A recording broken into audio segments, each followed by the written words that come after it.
Lo habían declarado muerto, traidor, olvidado, 10 años sobreviviendo, en las sombras de Londres con un veneno, que lo consumía despacio, diseñado no para matar rápido, sino para que sufriera.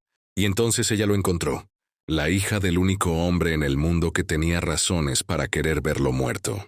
Él reconoció sus ojos en el momento en que ella le acercó el farol. Los mismos ojos verdes, los de Isabela. Entrar en esa casa era su sentencia de muerte. Lo sabía. Pero por volver a ver esos ojos, estaba dispuesto a morir 2 veces. Lo que ninguno de los dos sabía aún era que entre ellos existía un secreto capaz de destruirlo todo, o de salvarlo. Antes de continuar, dime desde dónde me ves, y si este inicio no te dejó indiferente, dale like. Cada uno cuenta más de lo que imaginas. Ecos del alma. Cada historia deja una marca. El vino era Borgoña del año 34. Seleccionado con esmero, servido con reverencia, envenenado con maestría. El consejero Rodrigo de Lira lo había elegido personalmente aquella mañana, antes de que los primeros carruajes cruzaran el puente de Westminster, antes de que su esposa, Isabela, bajara a desayunar con ojos que miraban demasiado lejos, hacia un horizonte que él nunca podría habitar, antes de que firmara la orden que convertiría a un hombre en un fantasma. El general Marcos Aurelio de Santillana llegó al banquete con la puntualidad que caracterizaba a quienes han pasado 20 años obedeciendo el ritmo de la guerra. 45 años, hombros anchos que cargaban el peso invisible de demasiadas decisiones irreversibles. Un rostro que alguna vez había sido hermoso y que ahora era simplemente severo, tallado por el viento del norte y la disciplina de quien aprendió que la ternura es un lujo peligroso. Nadie en aquella sala de mármol y candelabros podía imaginar que cruzaba un umbral sin retorno. Rodrigo de Lira lo recibió, con una sonrisa que los años habían perfeccionado hasta volverla penetrable. General Santillana, es un honor tenerle esta noche. Consejero. La respuesta de Marcos fue breve, como todo en él. Sus ojos grises recorrieron el salón, con la misma eficiencia con que recorrían un mapa de batalla. Detectó las salidas, contó los invitados, y por un instante, un único instante que después recordaría como una advertencia que no supo leer, notó que la señora de Lira no estaba presente. Isabela nunca faltaba a los banquetes de su marido. La copa llegó a sus manos antes de que pudiera preguntarlo. Borgoña del 34, anunció el consejero con satisfacción genuina. El mismo año en que usted ganó la batalla de Severn, ¿no es así? Marcos bebió. El vino era extraordinario. 2 horas después, cuando los invitados comenzaban a retirarse y las velas se consumían en sus candelabros de plata, Marcos sintió el primer síntoma. Un entumecimiento que comenzó en los dedos de la mano izquierda y subió lentamente, con la paciencia calculada de algo que sabe que ganará. No era el frío de diciembre. Llegó a su habitación en el Hotel Claridge apoyándose en la pared. Para entonces, el lado izquierdo de su cuerpo había comenzado a apagarse, como una vela a la que le falta oxígeno. Se miró en el espejo y vio lo que ningún médico podría explicar sin temblar. Venas oscuras, negras casi, trepando por su cuello como ramas de un árbol muerto. El veneno de la viuda negra, pensó. Había visto sus efectos en un agente enemigo. Hacía 12 años en Praga, parálisis progresiva, dolor que no cesa, y una marca visible permanente, como si el veneno quisiera ser visto, como si quisiera advertir a los demás lo que le ocurre a quienes saben demasiado. Cayó antes de llegar a la cama. Lo encontró Esteban, su asistente de 20 años de servicio, quien había aprendido a dormir con un ojo abierto cada vez que su general asistía a cenas políticas. «General». Se arrodilló junto a él, buscó el pulso. Lo encontró débil, irregular, pero presente. Todavía respira, gracias a Dios. Lo que Esteban hizo después fue una traición a todas las normas del protocolo militar, y la única decisión completamente correcta de su vida. No llamó al médico del regimiento. No notificó al coronel. No envió mensaje alguno al consejo. Envolvió al general en su propia capa. Lo bajó por la escalera de servicio. Lo subió a un carruaje sin insignias. Y desapareció en la noche de Londres. A la mañana siguiente, los periódicos publicaron la noticia en primera plana. General Marcos Aurelio de Santillana, muerto. Traidor a la corona. La justicia, cumplida. En el gabinete privado del consejero Rodrigo de Lira, mientras su esposa, Isabela, leía aquellas palabras con dedos que no conseguían dejar de temblar. Él observaba el fuego de la chimenea con la serenidad de quien ha cerrado un capítulo inconveniente. ¿Llorará?, preguntó sin volverse, con la misma curiosidad clínica con que examinaría un insecto. Isabela dobló el periódico. Cuando levantó la vista, sus ojos, ese verde oscuro que su hija heredaría 20 años después, estaban completamente secos. No, respondió, y fue la mentira más costosa que pronunció en su vida. El mercado cubierto de Covent Garden olía a canela, a romero húmedo y al humo dulce de las castañas asadas. Olía también, si uno sabía distinguirlo, al aceite de lavanda que Livia de Lira usaba para preservar sus preparados. Tenía 28 años y manos que no combinaban con su rostro. El rostro era el de una mujer, que los pintores del siglo habían buscado sin encontrar. Cabello rubio casi blanco que escapaba en bucles rebeldes de su recogido, ojos verde oscuro que heredó de una madre a quien visitaba en el cementerio de Minneson, St. Pancras los martes por la tarde, pero las manos eran las de alguien que trabaja, manchadas de tintura de corteza de sauce, callosas en la yema de los dedos de tanto moler en mortero, capaces de detectar la temperatura de una frente con una precisión que los médicos del Colegio Real encontraban irritante. «Señorita Livia, ¿tiene algo para el reuma de mi marido?», preguntó la señora Perkins, que tenía 60 años y la energía de 30. «El mismo preparado de siempre, señora Perkins». Livia envolvió el frasco con papel pardo y lo ató con cuerda. «Pero dígale que deje el tabaco. No por el reuma. Por su corazón. Jamás lo dejará». «Ya lo sé, pero así tengo la conciencia tranquila». La señora Perkins se alejó riendo. Livia registró la venta en su cuaderno. Con la letra pequeña y precisa, que usaba para todo, para las recetas, para las cartas al abogado que administraba la modesta herencia de su padre, para el diario que escribía cada noche y que nunca leía de corrido porque temía encontrar en él demasiada soledad acumulada. Su padre, el consejero Rodrigo de Lira, había muerto hacía 2 años. Pulmonía, dijeron los médicos. Livia, que conocía los síntomas de casi todo, había pensado en sus últimas semanas que era más bien la clase de enfermedad que viene de adentro, de algo que se pudre en el interior, de un hombre cuando ha cargado demasiado tiempo con un secreto demasiado pesado. Pero no lo dijo. Los muertos merecen cierta misericordia. Su madre, Isabela, había muerto 5 años antes. Esa sí era una historia que Livia no conseguía cerrar. Su madre había enfermado de un modo extraño. Penas que oscurecían bajo la piel. Un dolor que ningún médico supo nombrar. Livia había estudiado durante años esa sintomatología. Había escrito cartas a boticarios de París, de Viena, de Estambul. Nadie le había dado una respuesta satisfactoria. El mercado comenzaba a vaciarse cuando el frío de la tarde se volvió serio. Livia recogió sus frascos con el orden metódico de quien ha hecho ese movimiento 1000 veces, y se colocó la capa oscura sobre los hombros.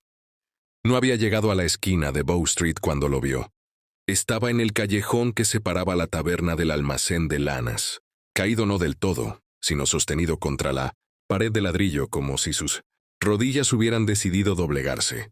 Antes que su voluntad, un hombre grande, de esos que incluso, derrotados, transmiten la impresión de que en otras circunstancias serían peligrosos. Vestía ropa oscura, de calidad pero sin ostentación. El cabello, entre castaño y gris, caía sobre una frente que transpiraba a pesar del frío. El instinto de Livia actuó antes que el raciocinio. Se acercó. «Señor, ¿está herido?». La voz que respondió era profunda, ronca, como si llevara días sin usarse. «Váyase». No fue amenazante. Fue algo peor, definitivo. La voz de alguien que ha tomado la decisión de no necesitar a nadie y lleva mucho tiempo cumpliendo esa decisión.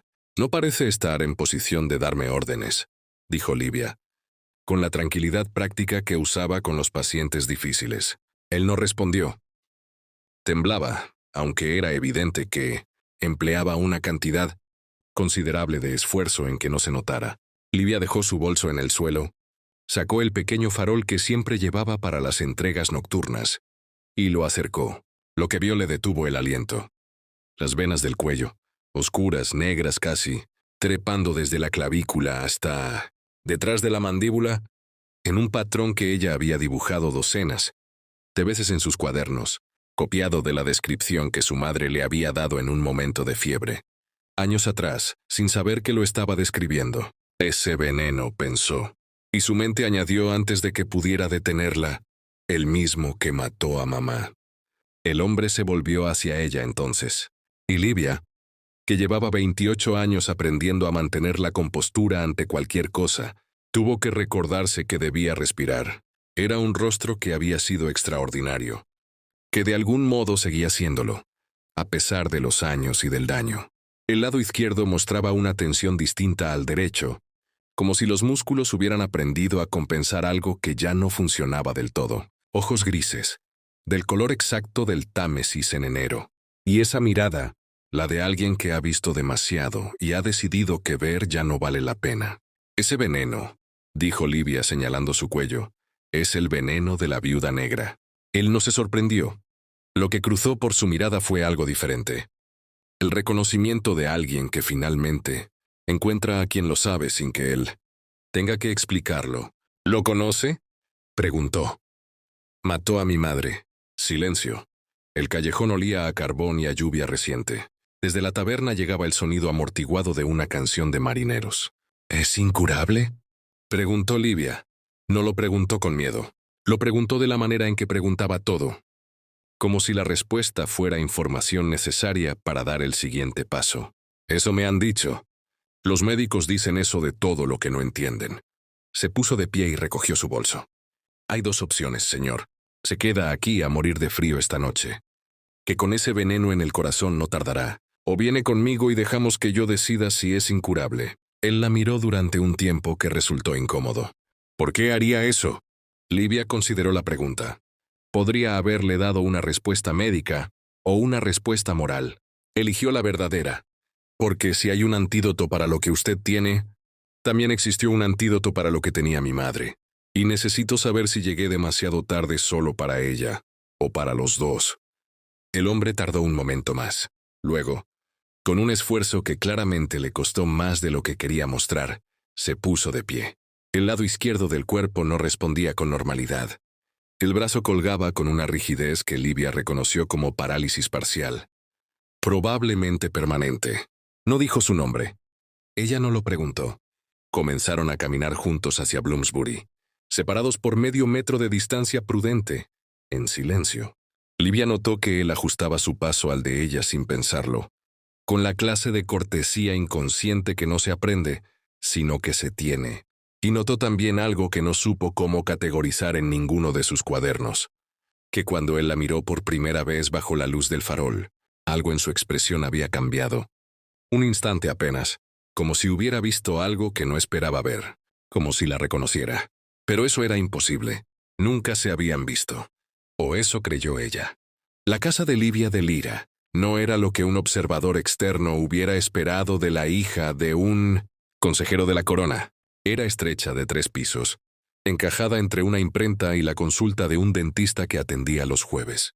La fachada era de ladrillo, oscurecido por el hollín de 2 décadas de chimeneas londinenses, pero adentro el olor era otro, a hierbas secas colgadas del techo, y la cera ya bella, a papel viejo, y a algo dulce e indefinible, que el hombre no consiguió identificar mientras Livia abría la puerta con una llave que llevaba atada al interior de la capa.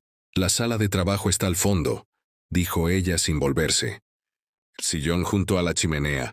Siéntese. No era una invitación. Era una instrucción médica. Él obedeció, que era algo que no había hecho voluntariamente desde hacía 10 años. Se instaló en el sillón de cuero oscuro con la lentitud de quien calcula cada movimiento para no mostrar cuánto le cuesta. El calor de la chimenea golpeó el lado derecho de su cara. El izquierdo, como siempre, apenas lo sintió. Livia encendió 3 lámparas de aceite con la eficiencia de quien no necesita pensar para hacerlo y colocó su bolso sobre la mesa de trabajo. La mesa era el retrato de una mente ordenada que tenía Demasiadas preguntas abiertas al mismo tiempo. Frascos etiquetados en latín. Cuadernos apilados por fechas. Un mortero de mármol con restos de algo verdoso. Y en el centro, abierto y con anotaciones en los márgenes, un libro de farmacología editado en Viena que tenía al menos 30 años. Necesito examinarle el cuello y el pecho, anunció, aproximándose con una vela en una mano y una lupa pequeña en la otra. ¿Me da su permiso?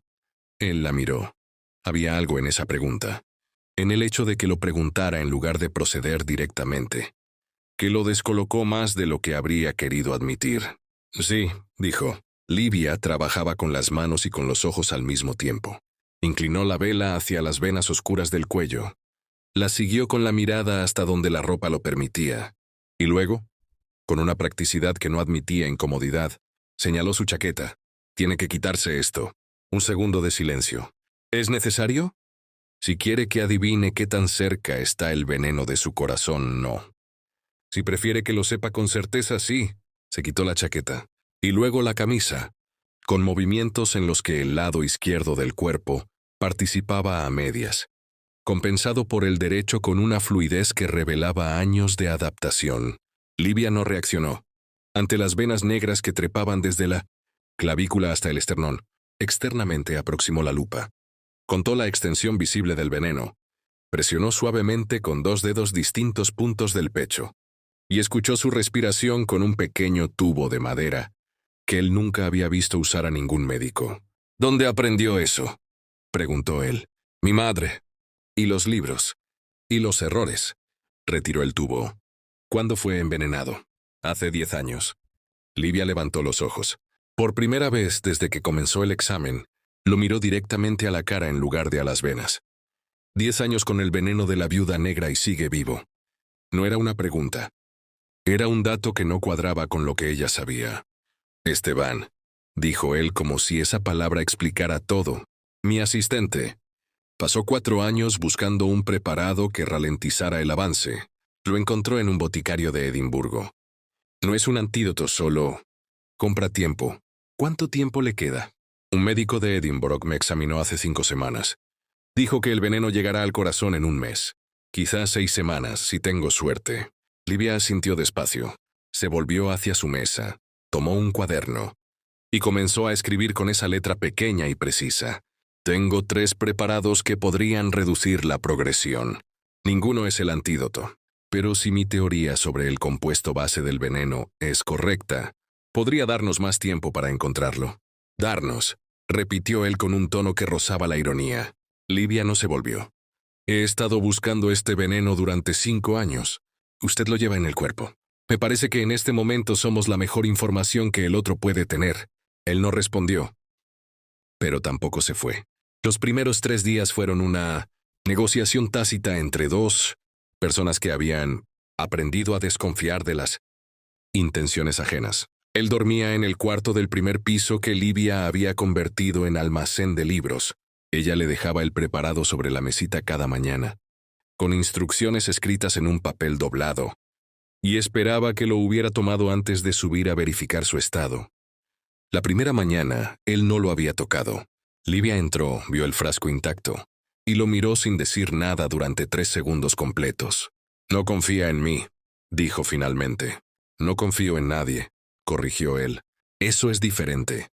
Livia tomó el frasco, lo abrió, y bebió la mitad de ella misma. Luego lo dejó en la mesita. Ahora sabe que no está envenenado. Él la observó. Y por primera vez desde que lo conoció, Livia vio algo en esa mirada gris que no era distancia ni cálculo. Era algo más difícil de nombrar. Tomó el frasco. Bebió el resto. El 5.º día, mientras Livia masajeaba el brazo izquierdo con un aceite que olía a eucalipto y a algo amargo, él habló sin que viniera a cuento de nada. ¿Por qué vive sola? Porque me resulta más sencillo. ¿Más sencillo que qué? ¿Qué explicar? Una pausa. La gente necesita que las mujeres tengan una historia que tenga sentido para ellos. Hija de alguien. Esposa de alguien. Madre de alguien. Yo soy boticaria. Eso no tiene una casilla clara, así que prefiero no intentar encajar en ninguna. Sus dedos, los del lado derecho, se movieron ligeramente sobre la sábana. ¿Siente algo?, preguntó ella refiriéndose al brazo. Una pausa que duró un poco más de lo necesario para una respuesta puramente médica. Sí, dijo. Y los dos sabían que no estaba hablando solo del brazo. La noche del séptimo día, una tormenta descargó sobre Londres. Livia había pasado 6 horas seguidas revisando notas. Cuando apagó la última lámpara eran las 2 de la madrugada. Se quedó dormida en la silla junto a la chimenea del cuarto de él, con un cuaderno abierto sobre el regazo. Él no dormía. La observó dormir durante un tiempo que no midió. Había algo en su rostro, en reposo, que durante el día estaba cubierto por la concentración y la determinación. El cabello rubio se había soltado parcialmente del recogido y caía sobre su mejilla con una curva que él conocía, que había conocido en otra cara 20 años atrás. Isabella. No los ojos solamente. La forma de la frente, el ángulo de los pómulos, la manera en que incluso dormida parecía estar pensando en algo. Extendió la mano derecha y, con un cuidado desproporcionado, para unas manos que habían cargado rifles y firmado órdenes de batalla, apartó el mechón de cabello de la mejilla de Livia. Ella no se despertó. Él retiró la mano. Hija de Rodrigo de Lira, pensó. Hija del hombre que me destruyó, y también con una crueldad que solo la verdad posee. Hija de Isabella, la única mujer a quien amé. Cerró los ojos. Afuera la tormenta golpeaba los cristales con fuerza regular, como si también ella tuviera un argumento que sostener. Livia encontró el cartel al 10º día. No lo buscaba. Había ido al archivo municipal de Whitehall a consultar registros de compuestos tóxicos confiscados por la corona entre 1835 y 45. Mientras esperaba, sus ojos recorrieron el tablón de anuncios de la pared del vestíbulo. La mayoría eran anuncios de propiedades, convocatorias a reuniones del consejo de la ciudad, avisos de personas desaparecidas. Uno de ellos no era exactamente ninguna de esas cosas. Era una hoja de papel grueso, casi amarilla por el tiempo, con una ilustración grabada en el centro. Un retrato. Un hombre de unos 35 años, mandíbula cuadrada, ojos que miraban ligeramente hacia un costado con la expresión contenida de quien no confía en que ese retrato represente algo real de él. Debajo, en letra imprenta: se busca vivo o muerto, Marcos Aurelio de Santillana, ex general de la corona, traidor confeso. Recompensa: 1.000 libras esterlinas. Comunicar al consejero de Rodrigo de Lira, tachado con tinta, o a su heredero, el señor Dante de Lira. Livia leyó el cartel 2 veces, luego lo leyó una tercera, más despacio. El hombre del retrato tenía 10 años menos.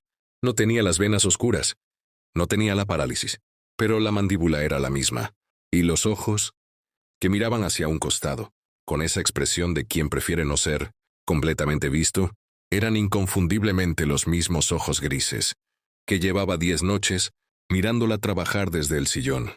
Junto a la chimenea, salió del archivo sin la carpeta.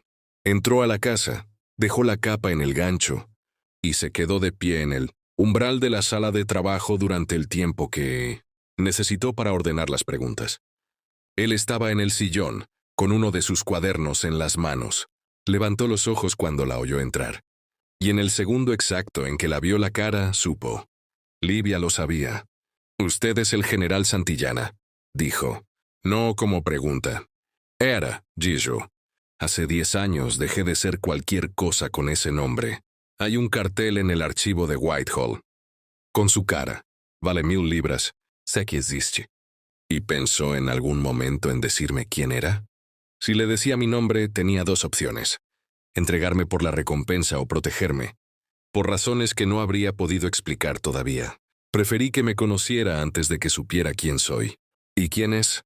Un hombre que cometió el error de saber demasiado sobre las personas equivocadas. Una pausa. Su padre era uno de ellos. Silencio. La chimenea hacía su trabajo con indiferencia. Su padre vendía información militar al gobierno francés desde Orientation. Yo lo descubrí en el 42.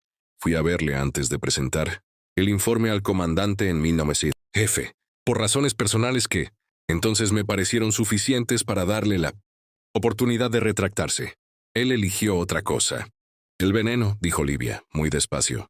3 días después del encuentro, Livia se sentó. No en el sillón habitual, sino en la silla junto a la mesa de trabajo. Como si necesitara estar cerca de algo concreto y conocido. Había una parte de ella que quería rechazar lo que acababa de escuchar. Pero había otra parte, la parte que era boticaria, que llevaba 5 años investigando un veneno sin nombre, que sabía que su madre había muerto de algo que ningún médico pudo explicar, que ya lo había incorporado antes de que él terminara de decirlo. Mi madre, dijo. Ella también. Isabela supo lo que su marido había hecho. Vino a verme, 2 días antes del envenenamiento. Me pidió que no presentara el informe. No por él. Me lo dijo con claridad, lo hacía por usted. Por lo que le ocurriría a una niña de 16 años si su padre era ejecutado como traidor. Accedió a esperar, dijo Livia. Sí, y su padre lo interpretó como una señal de que Isabela y yo todavía teníamos algo entre nosotros. ¿Lo había? La pregunta salió antes de que Livia pudiera decidir si quería hacerla. Marcos no respondió de inmediato. Su madre y yo nos conocimos mucho antes de que ella se casara con su padre. Éramos jóvenes. Planeábamos casarnos. Circunstancias que ninguno de los dos controlaba lo impidieron. Cuando la volví a ver 20 años después, no ocurrió nada. Pero su padre vio en su cara lo que había en la mía, y eso fue suficiente. Livia pensó en su madre, en la manera que tenía Isabela de mirar por las ventanas hacia un punto que nadie más parecía ver. En cómo murió, con esas venas oscuras, con ese dolor sin nombre. El mismo veneno, pensó. Él la mató también, dijo Livia. No era una pregunta. El silencio de Marcos tenía la forma específica de las confirmaciones que duelen, demasiado para ser dichas en voz alta. Hay algo más que debería saber, dijo él. El hombre que firmaba los carteles era su padre. Pero el hombre que ahora ofrece la recompensa es otro, Dante de Lira. Sobrino de su padre, heredó su posición, sus deudas y sus secretos. Si usted está muerto, su familia es víctima de un traidor, dijo Livia despacio. Pero si está vivo, su familia es asesina, completó Marcos. Y él lo pierde todo. El fuego crepitó. Livia asintió una sola vez, como cuando terminaba de entender la estructura de un problema complejo. Entonces tiene 2 cosas que matarle: el veneno y Dante. Sí. Bien. Fue a su mesa, abrió el cuaderno más nuevo y tomó la pluma. Empecemos por el veneno. Dante puede esperar. Marcos la miró durante un momento, en que algo en su expresión hizo lo que su lado izquierdo ya no podía hacer del todo: aflojarse. Bloomsbury, Londres. Diciembre de 1852. Días 11 al 16. Livia no durmió aquella noche.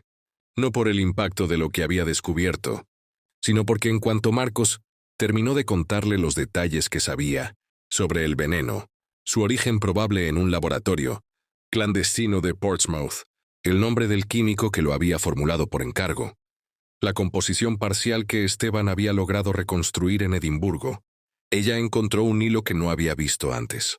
Estaba en el libro de farmacología vienesa, página 117, en una nota al margen escrita por el anterior propietario con una letra que ella había leído docenas de veces sin entender su relevancia. Belladonna aurea. Raíz. Neutraliza alcaloides de base sulfúrica en tejidos nerviosos. Usos. Contrarrestante en envenenamientos de parálisis progresiva. Origen. Cultivada únicamente en jardines privados. Extinta en estado silvestre desde 1831. Leyó la nota 3 veces. Luego fue a buscar su cuaderno de correspondencias y encontró, en una carta de un boticario de Edimburgo, fechada 2 años atrás, una mención lateral a esa misma planta. Ahora sabía a qué veneno aplicarla. Escribió durante 4 horas. Cuando la luz gris del amanecer comenzó a filtrarse por las ventanas, tenía 5 páginas de notas y una certeza que todavía era frágil, pero era algo. Si la Belladonna aurea existía en algún jardín privado de Inglaterra, y si su teoría sobre la composición del veneno era correcta, había una posibilidad real. Los días 11 al 14 fueron los primeros en que algo parecido a una rutina compartida tomó forma, sin que ninguno de los dos la hubiera planeado.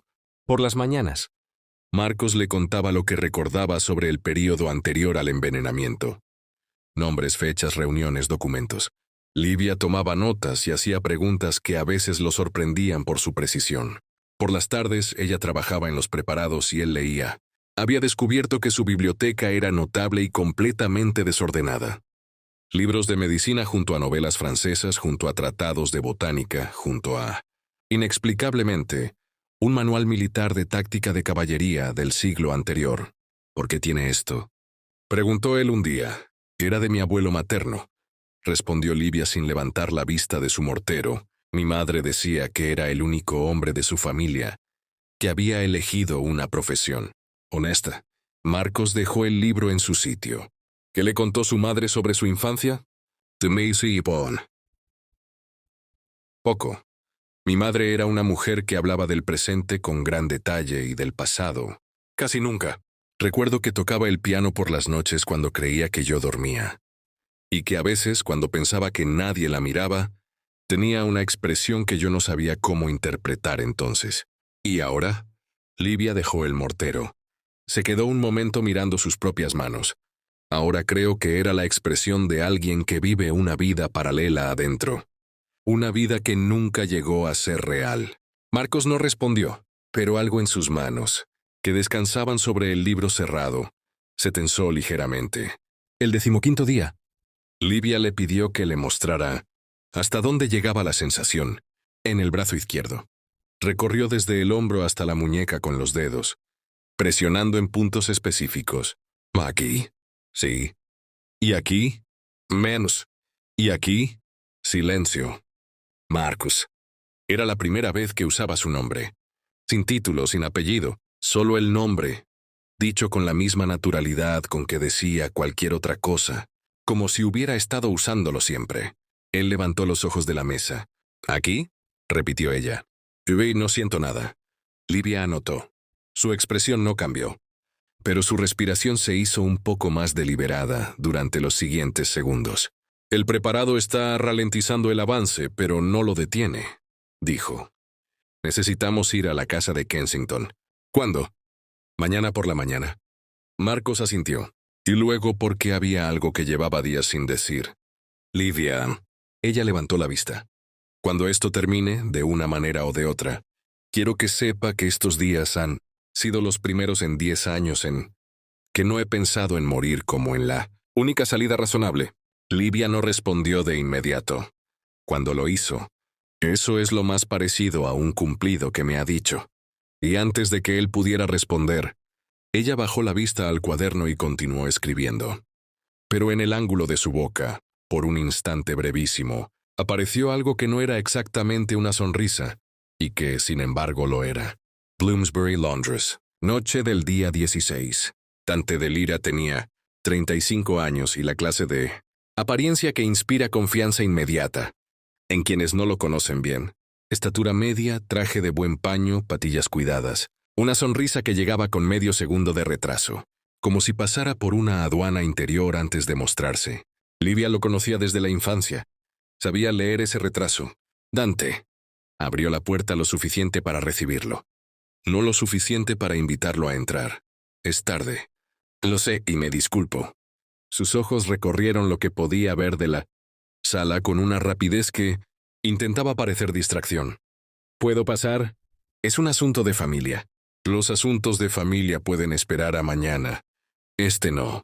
La sonrisa se sostuvo, pero algo debajo de ella se endureció. Prima, hay rumores en la ciudad. Alguien con las marcas del veneno de la viuda negra fue visto en Covent Garden hace 2 semanas. Un hombre de unos 45 años, complexión fuerte. El lado izquierdo del cuerpo con movilidad reducida. Y alguien lo vio marcharse con una boticaria rubia que vive en Bloomsbury. Livia sostuvo su mirada con la tranquilidad de quien ha decidido de antemano lo que va a decir. Atiendo a mucha gente, Dante. Claro, él asintió despacio. ¿Y actualmente tienes algún paciente con esa descripción? Mis pacientes son confidenciales. Livia. El tono cambió. No se volvió amenazante. Se volvió íntimo. Sabes lo que está en juego. Si el general Santillana está vivo, todo lo que construyó nuestro tío se convierte en otra cosa. En algo que ninguno de los dos queremos que sea. No sé de qué me hablas. Hay una recompensa de 1000 libras para quien proporcione Información sobre su paradero. Sacó un sobre del bolsillo. No te pido que lo entregues. Solo que me digas si está vivo. Livia miró el sobre sin tomarlo. Si Santillana aparece vivo con acusaciones contra nuestra familia, continuó. Dante, y algo en su expresión pasó por encima de la compostura por un instante. Puedo perderlo todo. ¿Lo entiendes? Todo. Livia entendió en ese momento varias cosas simultáneamente. Entendió que Dante no era simplemente un hombre que defendía el honor de su familia. Era un hombre que defendía una herencia construida sobre una mentira, y que lo sabía, y que había elegido saberlo y continuar. Y entendió también que los hombres con poder y miedo eran la combinación más peligrosa que existía. No tengo ningún paciente con esa descripción, dijo. Buenas noches, Dante. Cerró la puerta. Esperó hasta oír sus pasos alejarse. Esperó un poco más, hasta que el sonido de un carruaje arrancando le indicó que se había marchado. Entonces se volvió. Marcos había salido de la sombra. Estaba de pie en el centro de la sala con esa postura que Livia había aprendido a leer, como la que adoptaba cuando algo le recordaba que era peligroso. Estar cerca de él. Tiene que irse, dijo él. No. Livia, he dicho que no. Fue hacia su mesa, tomó el cuaderno. Mañana vamos a Kensington. El antídoto puede estar a menos de 3 millas de aquí. No voy a dejarlo morir a 3 millas del antídoto porque mi primo tiene miedo de perder una herencia que no merece. Él va a volver. Con más gente. Probablemente. Livia cerró el cuaderno. Entonces tenemos que ser más rápidos. ¿Por qué hace esto? La pregunta salió con una intensidad que no había calculado. Y no me diga lo del veneno de su madre. Eso ya no es suficiente para explicar lo que arriesga. Livia dejó el cuaderno sobre la mesa. Se volvió hacia él. Había una respuesta honesta y una respuesta segura. Esta vez no eligió la segura. Porque en 16 días usted ha sido la persona más honesta que ha entrado por esa puerta en años. Y porque me habló de mi madre de una manera que me hizo entender cosas que 5 años de preguntas sin respuesta no me habían dado. Una pausa. Y porque hay algo que me resulta completamente insoportable en la idea de que el veneno gane. Marcos no dijo nada, pero dio un paso hacia ella, solo uno, con el cuidado de quien no está seguro de si ese paso tiene permiso de existir. Livia no retrocedió. La distancia entre los dos era ahora la misma que se necesita para ver bien la cara de alguien, para ver que tenía los ojos fijos en ella con una expresión, que ya no era la de un hombre que ha decidido no necesitar a nadie. Livia, dijo, con una voz que tenía una textura diferente a todas las veces anteriores. Mañana, respondió ella en voz baja. No como negación, como promesa. Mañana vamos a Kensington, y cuando encontremos lo que buscamos, tendremos tiempo para todo lo demás. Él exhaló. Lentamente, como quien suelta algo que llevaba apretado demasiado tiempo. Esa noche Marcos sí durmió, y Livia, en su cuarto del 3er piso, escuchó la lluvia sobre los tejados de Bloomsbury y pensó en su madre. En la vida paralela que Isabella había llevado adentro durante 20 años. Y pensó que quizás había formas de honrar a los muertos que no consistían en repetir sus renuncias. Kensington, Londres. Día 17. Mañana. La casa de Kensington llevaba 2 años cerrada y lo mostraba. La hiedra había tomado la fachada con la ambición silenciosa de las plantas que no tienen prisa porque saben que el tiempo trabaja para ellas. Las contraventanas estaban cerradas. El camino de grava entre la verja y la puerta principal estaba cubierto de hojas del otoño anterior, que nadie había barrido porque no había nadie a quien le importara hacerlo. Livia abrió la verja con la llave que llevaba en el fondo de su bolso desde el día del entierro de su padre. El jardín estaba en la parte trasera, en el rincón más alejado de la casa, donde el muro hacía una esquina y la sombra era más densa. Había un pequeño invernadero de cristal y hierro forjado que Livia recordaba perfectamente. Su padre nunca la había dejado entrar. El invernadero es para plantas delicadas, le había dicho. No debes tocarlas. La cerradura era más nueva, más sólida que la de la casa. Livia la examinó. ¿Tiene horquillas?, preguntó Marcos. Ella lo miró. ¿Sabe forzar cerraduras? Sé hacer muchas cosas que no están en ninguna descripción de cargo oficial. Las horquillas. Livia sacó 2 del recogido de su cabello sin ceremonias. Marcos las tomó, se arrodilló frente a la cerradura y trabajó durante menos de 1 minuto antes de que el mecanismo cediera. «Impresionante», dijo Livia, con un tono completamente neutro. Argelia 1836, largo de contar. Entraron. El invernadero olía a tierra húmeda y a algo dulce y levemente metálico que Livia identificó antes de ver la planta. Belladonna aurea, no una. 4 macetas colocadas junto a la pared sur donde la luz era mejor, con las raíces visibles a través de la tierra oscura, como dedos amarillos enterrados. Livia se arrodilló junto a la primera maceta y comenzó a exponer la raíz con movimientos cuidadosos. «Es suficiente», dijo casi para sí misma. «Con esto es suficiente para preparar el antídoto». Mientras guardaba el frasco en el bolso, vio la caja de metal en la estantería del fondo, pequeña, del tamaño de un libro mediano, con el monograma de su padre grabado en la tapa. La reconoció. Era la caja donde su padre guardaba las cosas que consideraba importantes. La tomó. Se dio al tercer intento de la horquilla. Adentro había 3 cosas: un fajo de documentos doblados, atados con cinta roja, una carta sellada, con su nombre escrito en el exterior con la letra de su padre, y un diario de cuero oscuro pequeño, con las iniciales IBL grabadas en la portada. Isabela Vargas de Lira. Su madre. Livia sostuvo el diario durante un momento sin abrirlo. «Llévelo», dijo Marcos desde donde estaba. «Léalo en casa». Guardó las 3 cosas en el bolso junto al frasco de raíz. Cerró la caja de metal y la dejó en la estantería. Cruzaban el pasillo lateral hacia la verja cuando Livia se detuvo. Había un carruaje en la calle, negro, sin insignias. Las cortinas de las ventanas estaban corridas. El cochero miraba hacia adelante con la inmovilidad de quien ha recibido instrucciones de no moverse. «Marcos», dijo Livia en voz muy baja. «Lo vi. ¿Dante? ¿O alguien que trabaja para él?» Su voz era completamente plana. «Camine hacia la derecha. Hay una callejuela entre esta casa y la siguiente que lleva a la calle de atrás. No mire el carruaje». «¿Cómo sabe que hay una callejuela?» «Vine ayer por la noche a reconocer el terreno». Livia lo miró. «¿Vino solo?» Con el brazo... «Camine, Livia». Caminaron. Llegaron a Bloomsbury por un camino que triplicó el tiempo habitual. Cuando llegaron a la casa y cerraron la puerta, ambos se quedaron un momento en silencio en la sala de trabajo, con el alivio físico de los que han llegado a algún lugar seguro y saben que el alivio es provisional. «¿Qué hago yo mientras usted trabaja con el antídoto?», preguntó Marcos. «Lea el diario de su madre», dijo ella. «Puede ser importante para lo que sigue». Bloomsbury, Londres. Tarde del día 17. Livia trabajó durante 6 horas sin parar. Marcos leyó el diario de Isabela en el sillón junto a la chimenea. De vez en cuando Livia lo miraba de reojo y veía en su perfil esa tensión particular alrededor de la mandíbula que era lo más parecido a emoción visible que él se permitía. No dijo nada hasta que cerró el diario. «Livia». Ella levantó la vista. Vio su cara. Dejó lo que tenía en las manos.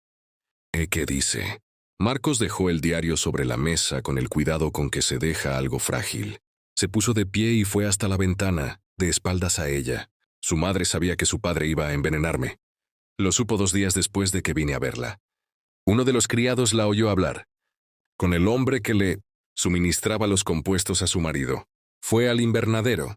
Cultivaba la belladonna aurea desde hacía 1 año. Su padre le había pedido que la cuidara, diciéndole que era para un preparado medicinal. Cuando supo para qué era realmente, fue demasiado tarde para avisarme. El veneno ya estaba en el vino. «Pero dejó la planta», dijo Livia despacio. «La cuidó durante 5 años, hasta que murió. Escribe en el diario que no sabía si yo estaba vivo o muerto, pero que si estaba vivo, y si algún día alguien encontraba esa planta, que era el antídoto, que había calculado la dosis con la ayuda de un boticario de confianza». Livia sintió algo moverse en su pecho, una sensación física, como cuando un mecanismo que lleva mucho tiempo trabado finalmente cede. Su madre, Isabela, que miraba por las ventanas hacia un horizonte invisible, que tocaba el piano de noche para nadie, que había vivido 20 años cargando un amor que no pudo ser y una culpa que no merecía del todo. Había guardado la planta durante 5 años, En el invernadero que su marido no visitaba, había cuidado la única cosa que podía, reparar aunque fuera en parte lo que había contribuido a romper. «Hay algo más», dijo Marcos sin volverse todavía. «Dígame». La carta sellada con su nombre. Su madre la escribió 3 meses antes de morir. Dice en el diario que le cuenta todo, sobre mí, sobre lo que ocurrió. Y que si usted la encuentra, dice que espera que su hija sea más valiente que ella, que no renuncie a lo que quiere por miedo a lo que piensan los demás. El fuego de la chimenea crepitó. Livia permaneció de pie junto a su mesa, con las manos manchadas de los compuestos que había estado procesando, mirando la espalda de Marcos. «Marcos», dijo. Él se volvió. «El antídoto estará listo mañana por la tarde», dijo Livia. «La primera fase, al menos. Lo sé. Y Dante va a volver, probablemente antes de que esté listo. También lo sé. Entonces tenemos una noche. No con urgencia. Con la misma calma con que decía todo. Una noche antes de que todo lo que está esperando afuera entre por esa puerta». Marcos la miró durante un tiempo que ningún reloj habría podido medir con justicia. «Livia», dijo, «tengo 45 años. Un brazo que no funciona del todo. Un pasado que incluye a su familia de maneras que no son simples. Y quizás un mes de vida si el antídoto no funciona. Lo sé todo eso. Entonces, Marcos», ella dio un paso hacia él. «Le he visto calcular la geometría de cada habitación, en la que ha entrado desde que llegó aquí. Le he visto leer a Descartes y discutirlo solo porque necesitaba pensar en voz alta. Le he visto tomar el preparado cada mañana aunque no confiaba en mí todavía, porque decidió que era la opción más razonable. Sé perfectamente en qué me estoy metiendo». Él no respondió, pero extendió la mano derecha y la posó sobre su mejilla con un cuidado que era completamente desproporcionado para las manos de un hombre que había cargado rifles y firmado órdenes de batalla. Y fue Livia quien cerró los últimos centímetros que quedaban. El beso no fue el beso desesperado de quien teme que sea el último. Fue el beso de 2 personas que han llegado a algo después de un camino largo. Y que lo saben, y que no necesitan fingir que no lo saben. Cuando se separaron, Marcos apoyó la frente contra la de ella. Tenía los ojos cerrados. «Isabela tenía razón», dijo en voz muy baja. «¿En qué?» «En que su hija sería distinta a ella». Una pausa. Mejor. A las 3 de la mañana, alguien pegó en la puerta un aviso oficial. Lo encontraron a la mañana siguiente. Era una citación firmada por Dante de Lira, acusando a Livia de obstrucción a la justicia, encubrimiento de fugitivo de la corona y posesión de documentos, robados de archivo oficial. La pena estipulada, si se probaban los cargos, era la prisión. Livia leyó el aviso 2 veces. Lo dobló con cuidado. Entró a la casa y cerró la puerta. Marcos estaba en la cocina. Lo leyó. Su expresión no cambió, pero algo en sus ojos sí. Algo que era reconocible para cualquiera que hubiera visto a un hombre que acaba de decidir que hay cosas por las que vale la pena dar la pelea que ha estado evitando durante 10 años. «Dante comete un error», dijo. «Fool. Cree que todavía soy el mismo hombre que llevaba 10 años escondiéndose». La miró. «No lo soy. Más del 90% de quienes se emocionan con nuestras historias aún no están suscritos. Me encantaría saber qué piensas. ¿Crees que Livia hizo lo correcto al quedarse junto a Marcos? ¿O debería haber pensado primero en protegerse a sí misma? Déjame tu opinión en los comentarios. Y si esta historia ya te está tocando el corazón, suscríbete ahora. Es gratis, pero para este canal hace toda la diferencia. Dale like y no te pierdas el final. Bloomsbury, Londres. Día 18, mañana. Marcos pasó la primera hora de aquella mañana sentado a la mesa de la cocina con un papel en blanco delante, una pluma en la mano derecha, y la concentración de quien redacta un documento que no admite errores. Livia lo observó trabajar mientras preparaba la segunda fase del antídoto. No preguntó qué escribía. Cuando terminó, dobló el papel, lo metió en un sobre y lo cerró. «Necesito que me diga el nombre del boticario de Edimburgo que trabaja con usted», dijo. «¿Para qué?» «Porque si lo que voy a hacer esta tarde sale mal, necesito que alguien de confianza tenga las instrucciones completas para terminar el antídoto. Alguien que no sea usted. Porque si sale mal, usted también estará en peligro». Livia dejó el mortero. ¿Qué va a hacer esta tarde? Ir a ver al comandante general del ejército. Tengo 10 años de evidencias. Un hombre que sigue activo en los archivos de la corona como caso sin cerrar. Y documentos que su madre guardó en esa caja y que prueban. Suficiente para abrir una investigación formal. Dante tiene acceso al consejo. Le cerrará las puertas antes de que llegue. Dante tiene acceso al consejo de Administración Civil.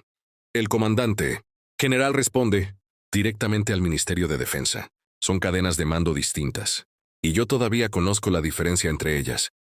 Livia lo estudió durante un momento. Y si el comandante no lo recibe, me recibirá.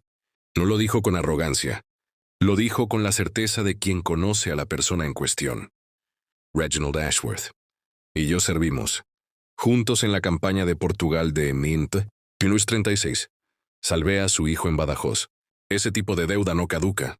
Livia asintió. Entonces fue hasta su escritorio. Abrió el cajón inferior y sacó una carpeta delgada que depositó sobre la mesa frente a él. Llevé esto también. Marcos abrió la carpeta.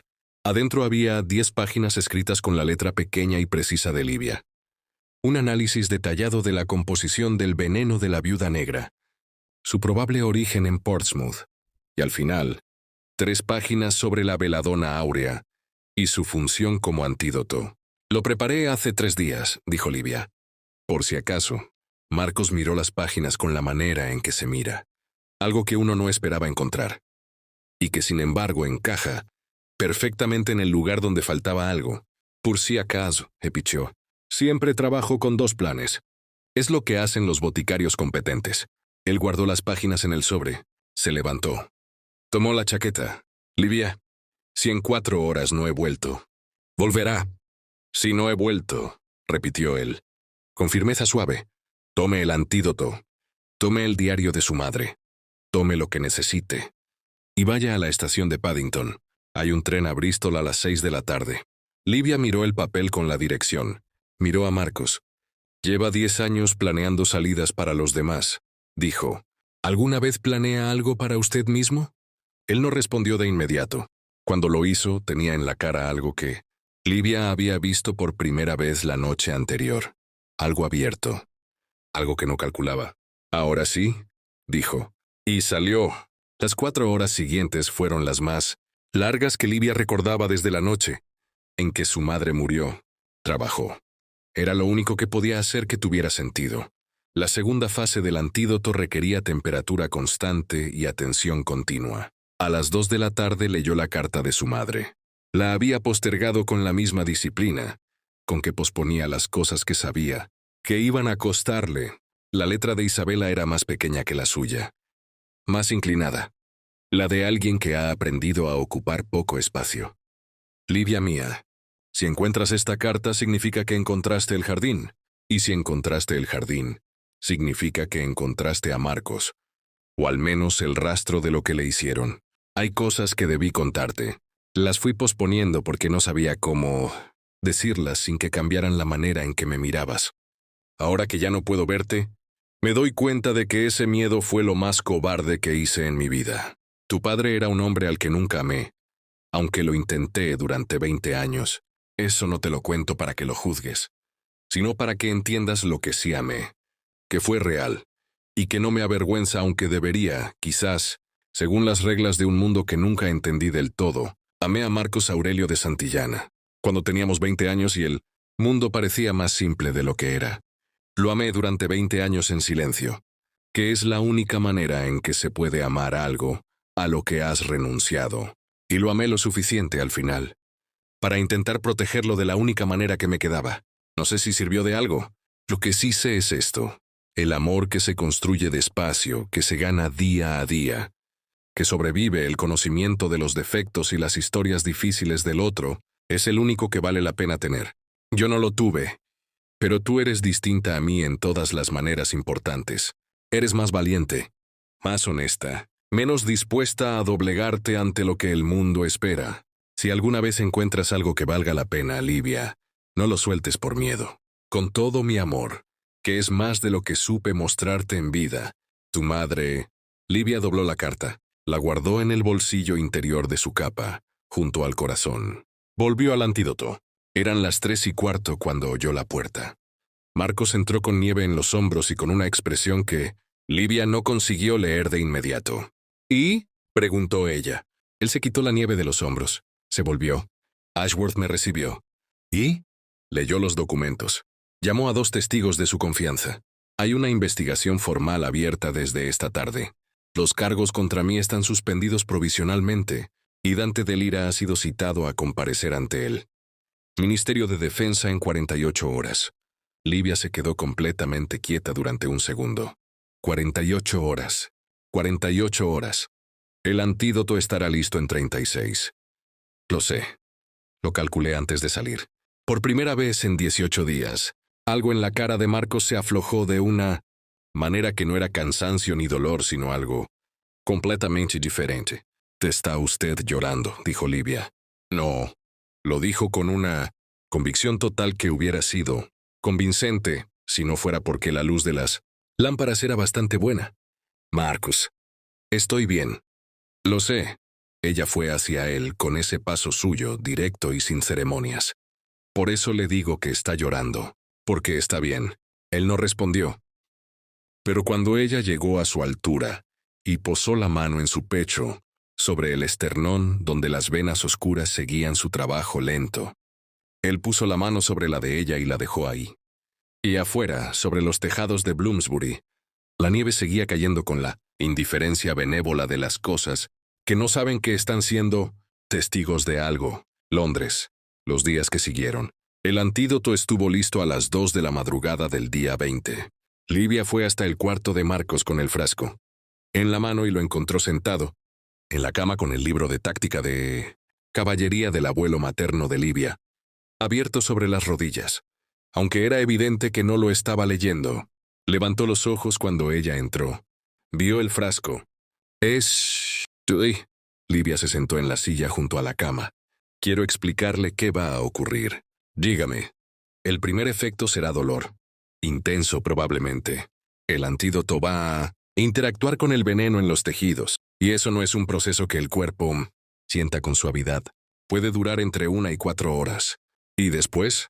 Después, si la teoría es correcta, las venas empezarán a aclarar. La parálisis del brazo. Hizo una pausa. No puedo prometerle que se revierta. El daño neurológico de 10 años puede ser permanente. Le digo esto ahora, antes de que lo tome, para que lo sepa. Marcos asintió sin dramatismo, con la aceptación de quien ha tenido 10 años para hacer las paces con lo que el cuerpo ya no puede hacer. ¿Hay alguna posibilidad de que no funcione? Siempre. Mi teoría es sólida. Los compuestos son los correctos. Pero la medicina no es aritmética. Hay variables que no puedo controlar. ¿Usted cree que funcionará?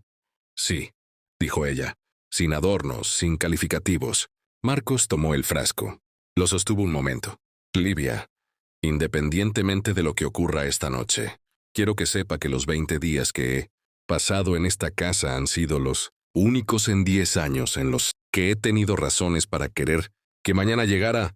Mañana va a llegar, dijo ella. Beba. Él bebió. El dolor llegó a los 20 minutos, exactamente como ella había dicho. Livia estuvo ahí durante las 4 horas que duró. No solo como médica, aunque también como médica. Estuvo ahí como la persona que había elegido estar ahí, que era algo diferente y que los dos sabían que era diferente. En algún momento de la tercera hora, cuando el dolor fue suficientemente intenso, ella tomó su mano derecha entre las suyas y no la soltó. Él no lo pidió. Ella no lo anunció. Simplemente ocurrió, que es como ocurren las cosas que son necesarias. A las 6 de la mañana, con la primera luz gris del amanecer filtrándose por las ventanas, Marcos miró su propio cuello en el espejo pequeño que Livia sostuvo frente a él. Las venas seguían ahí, pero habían perdido la intensidad del negro absoluto. Eran ahora más grises que oscuras, más apagadas, como tinta que el agua ha comenzado a disolver. «Tú está funcionando», dijo Livia en voz baja. Marcos miró el reflejo durante un momento largo. Luego miró a Livia, que estaba de pie a su lado, con la misma ropa de la noche anterior y el cabello completamente suelto. Isabela tenía razón, dijo por segunda vez en 2 días. ¿En qué ahora? En que existía un antídoto. Pausa. ¿Y en quién lo encontraría? Las semanas siguientes tuvieron la textura específica de los periodos, en que muchas cosas cambian al mismo tiempo, y es difícil saber cuál era la causa de cuál. La investigación del Ministerio de Defensa avanzó con la velocidad que tienen las investigaciones cuando los documentos son sólidos y la persona que los presenta conoce el sistema desde adentro. Dante compareció ante el ministerio en la fecha estipulada. Llegó con 2 abogados y la expresión de quien todavía cree que hay una salida que no ha encontrado aún. Salió sin los abogados y sin la expresión. ¿Qué es lo que ocurre cuando los documentos son más elocuentes que cualquier defensa posible? La herencia quedó congelada, la posición suspendida, y el nombre de Lira adquirió una nueva asociación que ningún abogado podía deshacer. Marcos recuperó su nombre, no su cargo. Lo rechazó formalmente en una carta que Livia le ayudó a redactar, no porque él no supiera cómo hacerlo, sino porque ella tenía una manera de encontrar la frase exacta para cada cosa. El general Marcos Aurelio de Santillana, decía la carta, agradece la restitución de su honor y declina el retorno a cualquier función militar, habiendo servido a la corona durante 20 años y habiendo pagado por ese servicio un precio que la corona tardó 10 años en reconocer como injusto. Considera que su deuda con la institución está más que saldada en ambas direcciones. Lo que solicita es únicamente que su nombre sea borrado de los registros de traidores y que se haga constar en los mismos que murió como vivió, siendo un hombre honrado. El ministerio aceptó, con disculpas formales que Marcos leyó una vez y guardó en un cajón sin comentarios. Las venas del cuello tardaron 6 semanas en desaparecer completamente. El brazo izquierdo, como Livia había advertido, no volvió del todo. Recuperó algo de sensibilidad en el antebrazo y algo de movilidad en los dedos. No suficiente para que fuera lo que había sido. Suficiente para que no fuera lo que había sido en los peores años. Él nunca se quejó de eso. Una tarde, mientras Livia examinaba la movilidad de los dedos, él preguntó mirando su propia mano. ¿Cree que es todo lo que va a volver? Probablemente, dijo ella con honestidad. El tejido nervioso no se regenera bien después de tanto tiempo. Bien. Ella levantó los ojos. Bien. Sigo teniendo la mano derecha. Hizo una pausa. Y usted tiene 2. Así que entre los 2 completamos el número habitual. Livia bajó la vista al cuaderno para que él no viera que sonreía, aunque era perfectamente consciente de que él lo sabía de todas formas. Se casaron en marzo, no en una iglesia grande ni con una ceremonia que requiriera invitaciones impresas. En la parroquia pequeña de St. George en Bloomsbury, con el párroco que conocía a Livia desde que era niña y que, al enterarse de la historia completa, dijo que era la cosa más novelesca que había oído en 30 años de ministerio.